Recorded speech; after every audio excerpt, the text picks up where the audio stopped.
Hi, Keith here from Academy of Bass. Today I'm looking at a really cool pentatonic riff, and I'm going to show you how you can develop it in different ways so that you can get some really great ideas to use in your own playing.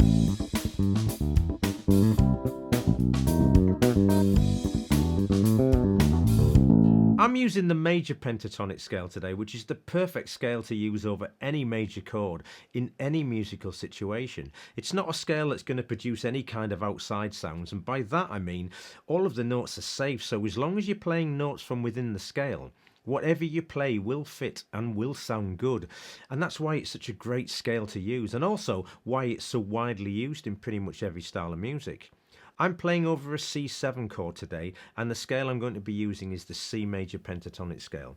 C, D, E, G, A and C, or root, second, third, fifth, sixth and octave. There's also a completely free PDF for this lesson. I'll post a link to that below, make sure you grab it. I'll also post links to a couple of lessons that I've released before where I look at the pentatonic scale in different ways, so feel free to check them out. If you do enjoy this lesson, don't forget to like the video and also support the channel by subscribing. And it's always really nice to hear from you, so feel free to give me a shout out in the comments. If you already know the Major Pentatonic Scale and you're comfortable playing it in different positions across the neck, then feel free to move on to the next part of the lesson using the timestamp. If you play the scale with a textbook technique, you're going to be using this first and fourth finger combination, and some players can struggle to play creatively using this fingering. I actually quite like it, and playing things with different fingerings and in different positions across the neck will lead you into playing different lines. If you're playing this for the first time and it doesn't feel that comfortable to you, I would suggest that you persevere, because you might be surprised by the lines that you end up playing. The first thing that I'm going to do is take this scale and just extend the range of it. So from this C I'm going to play A, G and E. And whenever I play anything in any position on the bass, I always extend the range of what I'm playing. If it's not something that you do already, you should give it a go, because that's going to give you the maximum potential in terms of the notes that are available to you in any one position, and that means that you don't have to move around the instrument so much. Now, this first fingering is great for taking us across the strings, but there's a second fingering that brings us up the neck, and it's this: C, D, E, G, A, C, and if I extend this we get D and E. And from C, the root, I'm going to take it down to A, G and E. So now I'm going to move on and show you the riff that I wanted to look at. I'll play that again. Now this is in the PDF, but I'm playing C, A, G, G, G, A, C, D, E, sorry, D and C. And if I play it using the second fingering, and again, you can see and hear that it sounds ever so slightly different, and that's because I'm using some different playing articulations that I'm going to look at in just a minute. So we've got a great little riff that's easy enough to play, but it still presents us with some challenges and gives us plenty of things that we can work on and develop. The first time I played this line, I played it almost exclusively within the first scale pattern, right the way up to this octave C before I introduced a position shift. The second scale fingering was a little bit different. So I slid into the A, then there was a hammer on from the G to the A, and then a pull off from D to C to finish the line. Three different articulations, and that's the great thing about this particular fingering, because it really does lend itself to creative playing, and hopefully you're going to hear more of that when I take this line and develop it soon. So we can also play this from a different position. I'm here at the 8th fret of the E string, and I'm going to play the first scale pattern: C, D, E, G, A and C.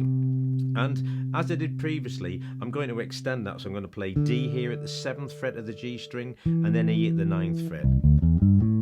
And if I play this riff here, it's right under the fingers and I'm picking every note. ever so slightly different from the first variation. And you can also play the second scale fingering here, C, D, E, G, A, and C. And if you want to extend that, you can play a full 2-octave scale. And if I play the line using this fingering,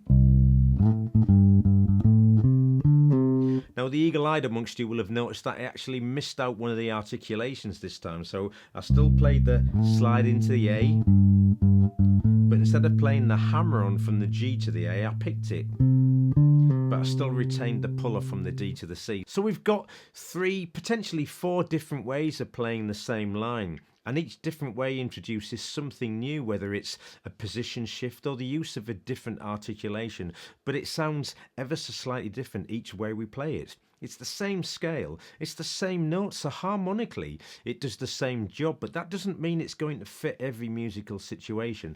That's down to you. The power's in your hands. That's why this is such a great technique, because you get so many options and variations to use in your bass lines. I'm going to look at how we might use this now within a bass line, and also how to develop it so that it's more than just a repetitive riff.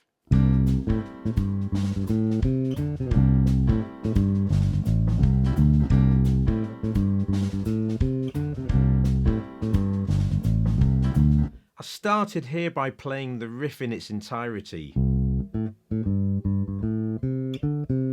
The second time I played it, I used the lower extended part of this first scale fingering. So from this G, I play G, A, C, D, and that brings us nicely back to the C root note.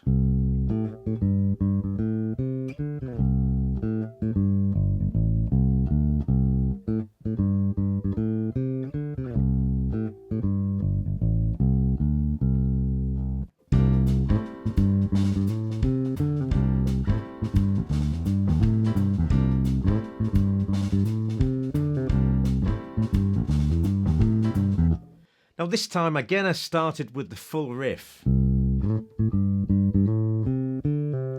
And again the second time I used an answering phrase.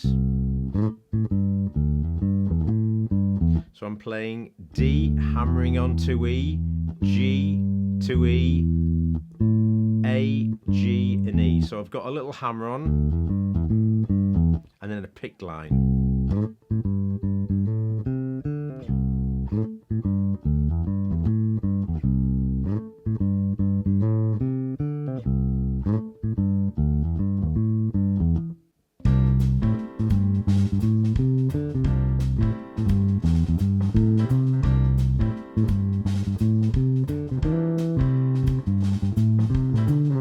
This third time I actually extended the bass line a little bit just to give us a few more ideas to play with, but I started off by playing the full riff.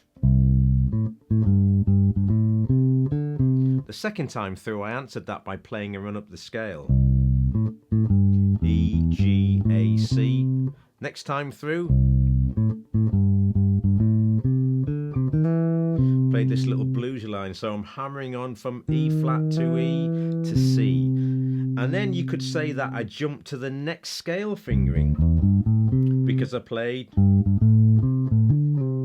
G, A, C, A, D, C, and I slid from the D to the C. So that's a different playing articulation and the variation on the first way that I played it. When I played the pull off.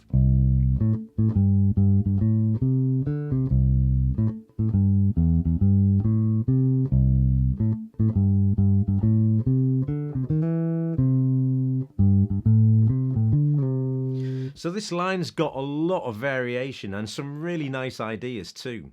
So it's a great little riff, and you might have played something like this before, but if you haven't, take it and work on it. This is a great example of how you can use the Major Pentatonic Scale to play some really nice bass lines. If you've enjoyed the lesson, don't forget to let me know in the comments, and make sure you grab the PDF. The link to that is posted below. Feel free to like the video and also support the channel by subscribing. Thanks for joining me. Look forward to seeing you again, and in the meantime, happy practicing.